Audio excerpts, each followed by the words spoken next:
When we think of Brazil, what comes to mind? Samba music, vibrant carnivals, the passion for football, and the beautiful beaches of Rio de Janeiro. But there is another side to the city, where slums, poverty, drugs, and guns are prevalent. Rio de Janeiro is a city divided into two halves. On one side, the sparkling wealthy areas, and on the other, the favelas, where gunshots are heard daily and deaths occur weekly. In October 2025, an operation took place in Rio that shook Brazil's history. Hundreds were killed, hundreds injured. The government declared it a strike against criminals, but human rights groups called it a massacre of the innocent. Background of violence: Rio de Janeiro is no longer just known for tourism or football. The city has become a battlefield of police versus drug gangs. This is not a new story. Since the 1980s, the favelas of Rio, those densely populated areas where mostly poor and black communities reside, have almost been beyond governmental control. State presence has been weak, and in this void arose the drug gangs, who turned these areas into their empire. The most powerful among them was Comando Vermelho, or the Red Command. It started in prisons and gradually took over the favelas of Rio. The police have conducted numerous raids, but the result remains the same each time: deaths, devastation, and the same state of affairs. History of police raids. Police raids in Rio have a long and bloody history. In 2005, 29 people were killed in Baixada Fluminense. In 2010, more than 30 were killed in the Complexo do Alemão. In 2021, the Hackerazinho operation claimed 28 lives, deemed Brazil's most dangerous police operation at the time. Then in 2022, 24 died in Vila Cruzeiro. Each time, the government said it was a necessity for security, and each time human rights commissions said it was state-sponsored violence. The police have often been accused of entering homes without warrants, firing on children and the elderly, and later declaring the dead as criminals. Operation Containment, October 2025.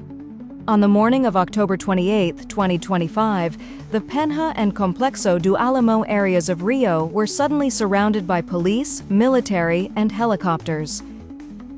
This operation was named Operation Containment. The goal was to dismantle the top drug network of the Red Command. About 2,500 police and soldiers were deployed, dozens of armored vehicles and drones were involved. The gunfire began at 5 a.m. and lasted until evening. Locals reported, "We have never seen such scenes before.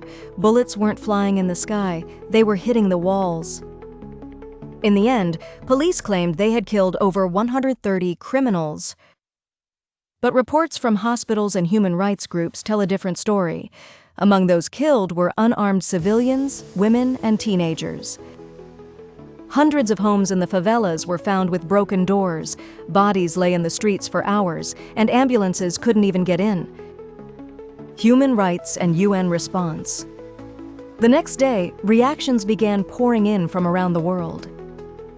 Amnesty International said it was a massacre, not a police operation. The UN Human Rights Office demanded an immediate investigation from the Brazilian government. A UN spokesman said, "Favela residents are not criminals. The state should provide security, not fear." In Brazil, the tension between maintaining law and order and combating police violence has reached a boiling point. President Luiz Inácio Lula da Silva ordered an investigation into a recent police operation that has sparked controversy nationwide.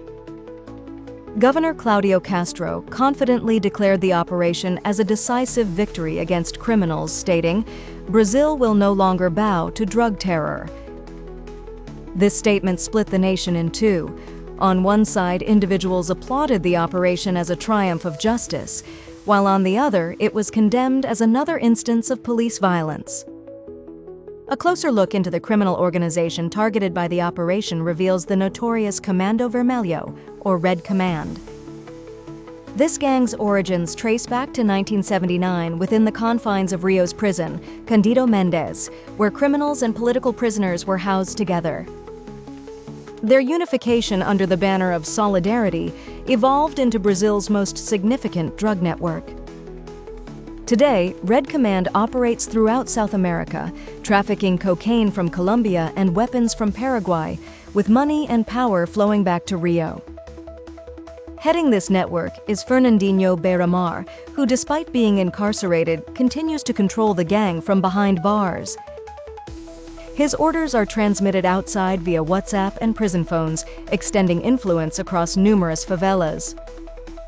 Why doesn't this violence cease? Annual operations occur, yet peace remains elusive.